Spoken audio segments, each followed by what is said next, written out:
Welcome back to the Deep Dive. It is Friday, January 30th, 2026.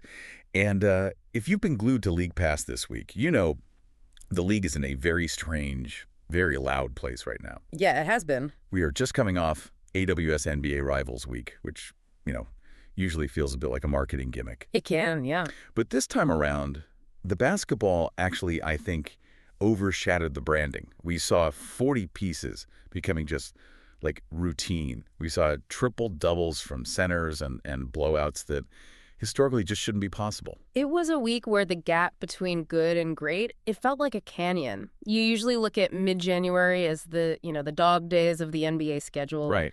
Players are tired, defense gets a little lax.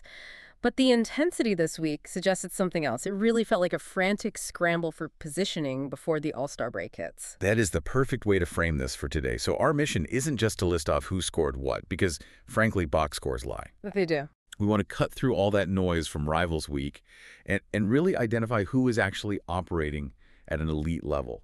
And we have one major concrete piece of news about the All-Star Game that we have to anchor this whole discussion around. We do, and it's a name that I think signifies a pretty massive shift in the Eastern Conference hierarchy. We're talking about Tyrese Maxey. The sources we have in front of us have confirmed officially that Maxey is a starter for the 2026 All-Star Game. Now, before we just glaze over that, I want to challenge the significance for a second. We see first-time All-Stars every year. Is being a starter really that different from just making the team as a reserve? Oh, absolutely. Or is this just Philly winning a popularity contest? No, it is absolutely distinct, and I think we need to separate popularity from pure respect here. Yes, fan voting plays a huge role in the starter conversation, but you don't get that starter spot unless you are dominating the mindshare of the entire league. Being a reserve means coaches respect your game. Being a starter means you are, like, the face of the conference. For Maxey, this just validates that he isn't just a young talent anymore. He's not the future. He is the now. That distinction is so crucial. It feels like for the last, 3 years, the Sixers' narrative has been Joel Embiid and whoever else is there. Right. It was Embiid and Simmons, then Embiid and Harden. It always felt like this Batman and Robin dynamic where Robin was, kind of expendable. With Maxey getting the starter nod, are we finally looking at a true two-headed monster? We are, and the metrics totally back that up. Wow. If you look at the Kia MVP ladder update that's in our research, Maxey has cracked the top 5. The top 5, wow. That is rarefied air. Okay. I mean, we aren't talking about a top 15 player. We are talking about a legit MVP candidate running alongside another MVP candidate in Embiid. That just changes the entire geometry of how you defend Philadelphia. Yes. You can't just load up on Embiid in the post anymore because you have a top 5 MVP candidate just attacking downhill with elite speed. And we saw that dynamic play out perfectly against the Rockets this week. Mm-hmm. That was an overtime grind. Not a pretty win, but a really necessary one. That game against Houston was, like, the microcosm of their season. The Sixers don't win that game without both of them operating at an apex level. Embiid does the heavy lifting in the paint, but Maxey has developed this clutch Maxey reputation where he just takes over those late clock situations. Right. The sources highlight that they lifted the team together. It's no longer Embiid dragging a roster to the finish line. It's a dual threat attack. And speaking of Embiid, I mean, he's not exactly taking a back seat, is he? Not all. He dropped a triple-double on Thursday during Rivals Week. It's almost funny how we just normalize a center getting triple-doubles now. We are spoiled, honestly, but that triple-double is significant because it shows he trusts the pass. Ah, good point. When you have Maxey playing at a starter level, Embiid doesn't have to force shots. He can facilitate, and that's the terrifying part for the rest of the East. If Embiid is passing and Maxey is finishing, that pick and roll becomes virtually unguardable. So the Sixers have their hierarchy set. Maxey is a made man. But the rest of Rivals Week, it felt like a series of auditions for the other elite spots. Yeah. We had some truly gaudy stat lines. And I want to dig into Shai Gilgeous-Alexander. Okay. The Thunder lost to the Pacers, 117-114, but SGA dropped 47 points. Yeah, 47 points in a loss is always a tricky thing to evaluate. Right. The whole empty calories argument. But I just don't think that applies here. If you watch how the Pacers defended him, I mean, they threw the kitchen sink at him. Yeah. Double teams, hedges, different lengths. He didn't score 47 because he was ball hogging. He scored 47 because the Thunder offense required him to be that efficient just to stay in the game. That's a key distinction. Yeah. The sources call it an apex performance. It implies he's reached a point where he is Basically matchup proof. Ex- Doesn't matter what scheme you run, he's getting to his spot. Exactly. The Pacers won the game because they had a more balanced attack that night. But SGA proved he's operating on a different individual tier. I mean, when you can drop 47 on efficient shooting against a team scheming specifically to stop you, that's not empty stats. That's carrying a franchise. Let's contrast that high-volume loss with what Kevin Durant did for the Suns. Yeah. The Rockets had been sliding, lost 5 straight coming into that game against Phoenix. Durant puts up 32 points, shoots 11 of 19.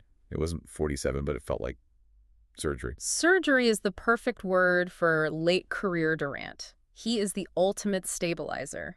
The Suns were in a precarious spot. Losing streaks in the West can bury you so quickly, and KD just calmed everything down. And there's a historical marker here too, right? There is. He moved to number 11 on the all-time three-pointers made list during that game. Which is just wild when you think about his game. We think of him as the mid-range god, the guy who operates from the elbows, but he's top 11 all-time from deep. It speaks to his adaptability.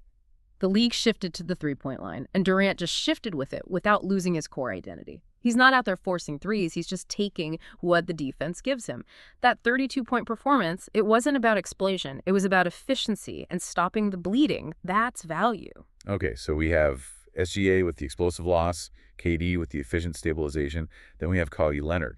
And I feel like Kawhi is the guy who suffers most from box score watching. It really is. He comes back after missing 3 games, drops 24 points against the Lakers. To the casual fan checking an app, I mean, 24 points in 2026 looks pedestrian. It does. When you see guys dropping 50 or 60 regularly, 24 looks like a quiet night. But you have to look at the scoreboard and the standings. The Clippers are on a 13-3 run. 13 wins in their last 16 games. Yes. That is the hottest streak in the league right now. And Kawhi's is the engine of that. He's averaging 28.2 points for the season, so the scoring is there. But in that Rivals Week game, it was just about control. He slows the game down, he gets to his spots, and he prevents the other team from going on runs. It's winning impact versus highlight impact. Right. The Clippers don't need him to score 45 every night. They just need him to be efficient and close out games. It really highlights the different responsibilities of a star. SGA has to be Superman for OKC to have a chance. Sure. Kawhi just needs to be the CEO of the Clippers. That's a great analogy. And right now, the CEO approach is winning games at a 13-3 clip. So while we're on stars and hierarchies, I want to pivot to the Rookie of the Year race. Because, frankly, I thought this was a done deal. Yeah, most people did. For months, the narrative has been Cooper Flag, Cooper Flag, Cooper Flag. He's the anointed one. But I'm looking at the Kia rookie ladder in our notes, and there is a new name in the number 1 spot. It is a massive shakeup. Con Knueppel of the Charlotte Hornets has overtaken Cooper Flag. How did this happen? Was this Flag falling off, or Knueppel just snatching it from him? I think it's more about what is happening in Charlotte as a whole. The source material uses a very specific phrase. It says, the Hornets hive, full of young talent, is thriving. Thriving? Yeah, that word thriving is doing a lot of heavy lifting there. It implies winning, or at least competitive competence, right? Precisely. Cooper Flag is undeniably talented, but if his team struggles to find an identity, it really hurts his case. Meanwhile, Knueppel has stepped into Charlotte, and suddenly the hive is buzzing again.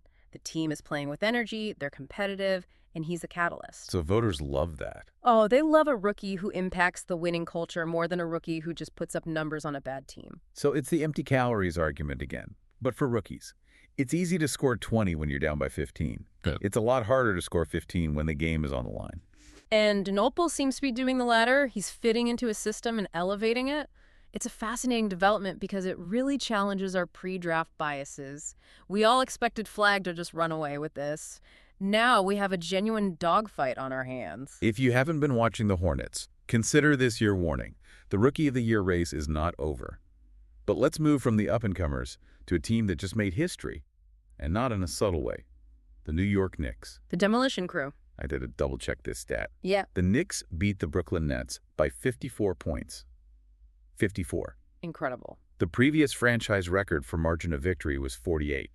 They didn't just break the record, they shattered it. A 54-point win in the modern NBA is almost difficult to comprehend. The talent level across the league is usually too high for that to happen. Right, even bad teams can score. Exactly. To beat a team by 54 requires a perfect storm. Yeah. The Knicks had to be offensively incandescent and defensively suffocating for all 48 minutes.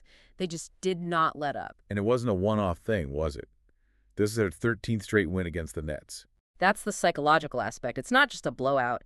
It's dominance over a division rival. Yeah. I mean, when you beat a team 13 times in a row, you own real estate in their heads. Yeah. The Nets walk onto the court already down 10 points mentally. But does a 54-point win actually tell us anything about the Knicks' title chances? Or is it just a fun statistical anomaly? I think it tells us about their ceiling. We know the Knicks are tough. We know they defend.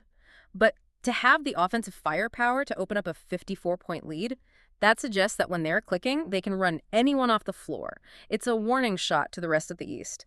They aren't just grinding out wins. They're capable of burying teams. So we have the Sixers with their dynamic duo, the Knicks obliterating teams, and out west, despite that loss to the Pacers, the power rankings still have the OKC Thunder at the very top. Well, this brings us back to the whole body of work argument. One loss to the Pacers or one blowout win for the Knicks, it doesn't change the foundational data. The Thunder have been the best team in big games all year. The sources analyze performance against teams over .500, and OKC is still the standard bearer. So it's consistency versus peak. The Knicks showed their peak. OKC is showing consistency. Exactly. And in a 7-game series, consistency usually wins out, but Yeah. the gap is closing. That's what this week showed us. The gap between OKC and the field is not as safe as it looked a month ago. Before we start wrapping up, I want to touch on the business side of things because it circles back to our theme of hierarchy. We've spent this whole deep dive talking about Maxey, Newpal, SGA, these rising forces. But the jersey sales list just dropped. And the top of that list looks very, very familiar. Stephen Curry and Luka Doncic. It's the comfort of the established icons. Ah. Steph Curry is a global brand. He transcends whatever the Golden State Warriors' current record is. You see kids in Paris and Manila on legendary playgrounds wearing Curry jerseys. Right. That doesn't fade just because Tyrese Maxey is a starter now. It's interesting, though. We are analyzing this on-court changing of the guard, but the commercial changing of the guard just hasn't happened yet. The fans still want the old guard. Well, Luka is sort of the bridge, right? He's not old guard like LeBron or Steph, but he's been elite for long enough that he feels like a veteran. But yes, there is a lag time. Maxey and Whipple are winning the headlines right now, but it takes years to build the kind of equity that sells jerseys globally. And speaking of equity in history, we have a really special moment coming up this weekend. The Chicago Bulls are retiring Derrick Rose's #1 jersey at the United Center. Just hearing that makes you nostalgic. It really does. I think about that 2011 season, the youngest MVP ever. The way he moved, it was, I don't know, violent and beautiful at the same time. It was. And if you're looking for a through line to today's discussion, just look at Tyrese Maxey. The way Maxey plays, that downhill speed, that fearlessness, attacking the rim among the Giants, it has DNA traces of Derrick Rose. That's a great point. Rose changed the perception of what an athletic point guard could be. Yeah. He paved the way for the Ja Morants and, yeah, the Tyrese Maxeys of the world. That is a beautiful connection. Watching Maxey start in the All-Star game is, in a way, watching the evolution of the archetype that Derrick Rose created. It's going to be an emotional night in Chicago. Absolutely, a well-deserved honor. So, looking ahead, we have a rose ceremony on Saturday. And then the other shoe drops. February 1st on NBC and Peacock, we get the All-Star reserves. The snubs are coming. We know Maxey is safe. We know the guys we discussed, SGA, Kawhi, KD, are likely safe. But those final few spots, that's where the war begins. That's where you see the real debates. Does a player on a losing team get in over a solid player on a winning team? Right. Is that Pueblo effect of winning influence coaches to pick a veteran who contributes to winning over a high scorer on a bad team? It's going to be controversial. It always is. So to bring this all home, we started this deep dive looking for the elite. We found Tyrese Maxey confirmed as a top 5 MVP-level starter. We found Con Nupple shaking up the rookie hierarchy by impacting winning. And we found the old guard KD and Kawhi still influencing games at a very high level. It's a transition year. That's the vibe I'm getting. The torch hasn't been fully passed yet, but the young guys have their hands on it. They are tugging. Rivals Week showed us that the next generation isn't waiting for permission to take over. They are definitely not waiting. Whether it's dropping 47 or shattering margin of victory records, the league is evolving fast. We'll be watching the reserve reveal closely to see who else makes the cut. Until then, enjoy the D-Rose ceremony, keep an eye on that Hornets hive, and we'll catch you on the next deep dive. Thanks for listening. Take care, everyone.